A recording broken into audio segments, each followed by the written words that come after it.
এখানে বাতুর শাক ভাজি করব আর টমেটো আলু বেগুন আর বড়ি দিয়ে মাছ দিয়ে রান্না করব। তো আমি কিভাবে করি আপনারা আমার সাথে থেকে শুরু থেকে শেষ পর্যন্ত দেখতে থাকুন। আমি বাতুর শাকটা কুচে ধুয়ে আমি এখানে ধুয়ে কুচে নিচ্ছি, সরি। আসসালামু আলাইকুম বন্ধুরা, দূরের এবং কাছের, দেশে এবং দেশের বাইরে যে যেখানে আছেন, আশা করি আল্লাহর রহমতে আপনারা সবাই ভালো আছেন। আর আপনাদের দোয়ায় আল্লাহর রহমতে আমিও ভালো আছি। আমি সাবিনা, আমার চ্যানেল সাবিনাতে আপনাদের সবাইকে স্বাগতম। আর আমার চ্যানেল সাবিনাতে নতুন এক ভিডিও নিয়ে আপনাদের মাঝে হাজির হলাম। তো এখানে আমি বাতর শাক আর কাঁচামরিচ আর লবণ দিয়ে দিয়েছি, তো দেখুন হয়েও গেছে সিদ্ধ। তো আমি আর একটু সিদ্ধ করে নিয়ে আমি নামিয়ে তেলে দেবো ঢেলে। আর এই বাতর শাকটা খেতে এত মজা হয়েছিল, মাশাআল্লাহ, অনেক সুন্দর হয়েছিল। তো আমি এখানে নামিয়ে নিচ্ছি, নামিয়ে নিয়ে আমি ঢেলে তেলে দিব। তো আমি কড়ার ভিতরে তেল দিয়ে দিচ্ছি আর তার ভিতরে রসুন আর পেঁয়াজ দিয়ে দিব, দিয়ে তো আমি তেলে দিয়ে নিব। তো এই শীতে বাতুর শাক খেতে মাশাআল্লাহ অনেক মজা হয়, মজা লাগে।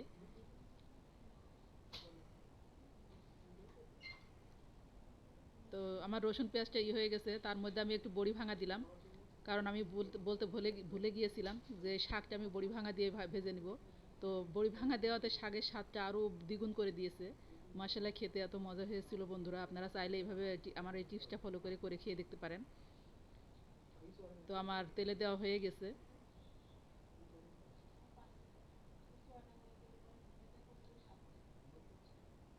আর আমার হয়ে গেছে, তো আমি নামিয়ে নেব। আর বড়ির যে একটা আলাদা ঘ্রাণ, ওই ঘ্রাণটা শাকের ভিতরে চলে যায়, তো শাকটা খেতেও মাসালা অনেক মজা হয়। আর এখানে আমি বেগুন আলু বড়ি আর টমেটো সব কিছু রেডি করে নিয়েছি, আর মাছটা আমি ছোটো ছোটো করে কেটে নিয়েছি। তো আমি রান্না করবো, মাসালা এই তরকারিটা অনেক মজা হয়েছিল। আর আমি মশলা করে নিচ্ছি জিরা সরিষা পেঁয়াজ আর কাঁচামরিচ। তো প্রথমে আমি বড়িটা ভেজে নিচ্ছি, আমি বড়িটা তেল দিয়ে সুন্দর করে ভেজে নিব।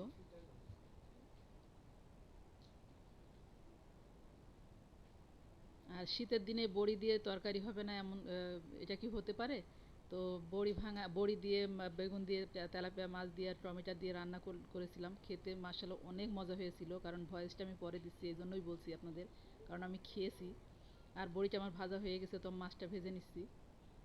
আর বন্ধুরা, আমার ভিডিও এমনিতেও অনেক শর্ট ভিডিও হয়, তো আপনারা কেউ স্কিপ করে দেখবেন না প্লিজ। আপনারা আমার পুরো ভিডিওটাই দেখার চেষ্টা করবেন, কারণ আমি সবার প্রত্যেকের ভিডিওই আমি দেখি। আমি রাত্রে প্রত্যেকটা ভিডিও কমপ্লিট করি। প্রত্যেকের ভিডিও আপনারা খেয়াল করে দেখবেন, আমি প্রত্যেকের ভিডিওতেই আমি কমেন্ট করি এবং লাইকও করি। তো আপনাদেরকে বলবো আপনারা লাইক করবেন, সাথে সাথে আমি প্রথমে লাইক করি, তারপর কমেন্টে ঢুকি। তো আমি লাইক না করে আমি কখনোই কমেন্ট করি না। কারণ আমি জানি একটা ভিডিও করতে মানুষের অনেক পরিশ্রম, অনেক পরিশ্রম লাগে। কারণ আমি যখন করি তখন আমি অবশ্যই বুঝি যে একটা ভিডিও তৈরি করতে যে কতখানি পরিশ্রম লাগে, তো সেটা বলে বোঝানো যাবে না। তো এই জন্য আমি তার সব কিছুতেই যেন লাভ হয় আমি সেটাই করি। আমি লাইক কমেন্ট দুইটাই করি। তো এখানে আমার তরকারিটা কষানো হয়ে গেছে, তো আমি ঝোলের পানি দিয়ে দিব।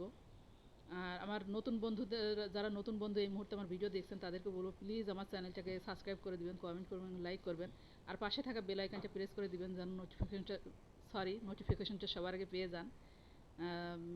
আমার কোনো অংশ যদি আপনাদের কাছে ভালো লেগে থাকে রান্নার। তো আর যারা পুরাতন বন্ধু তাদেরকে বলবো, তাদেরকে অসংখ্য অসংখ্য ধন্যবাদ জানাই। তারা আমার পাশে আছেন, সাথে আছেন এবং কমেন্ট করেন। আপনারা আমাকে কমেন্ট করে জানান, আপনাদের কমেন্ট পড়তে আমার খুব ভালো লাগে আর রিপ্লাই দিতেও খুব ভালো লাগে। তো এভাবে আমার পাশে থাকবেন, এই জন্য আপনাদেরকে ধন্যবাদ জানাই। আর আমিও থাকবো আপনাদের পাশে, কারণ আমরা একজন আরেকজনের পাশে না থাকলে কে কে থাকবে বলুন? আমরাই তো একজন আরেকজনকে সাপোর্ট করবো, তাই না? তো আমার রান্না হয়ে গেছে, আর কালারটা দেখে হয়তো বুঝতে পারছেন খেতে মাশাআল্লাহ অনেক মজা হয়েছিল। তা এই পর্যন্তই রাখবো। আগামীকাল দেখা হবে নতুন এক ভিডিও নিয়ে আপনাদের, সরি, আগামীকাল দেখা হবে নতুন এক ভিডিও নিয়ে। আপনারা ভালো থাকবেন, সুস্থ থাকবেন, আর সবসময় সাবধানে থাকবেন। আমার জন্য দোয়া করবেন, আর আমিও আপনাদের জন্য দোয়া করি আল্লাহ পাকের কাছে। আর সাথে আমি একটু ধনেপাতা দিয়ে দিয়েছি।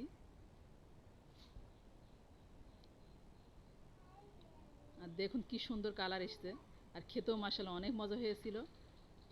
তো ভালো থাকেন, আল্লাহ হাফেজ, আসসালামু আলাইকুম।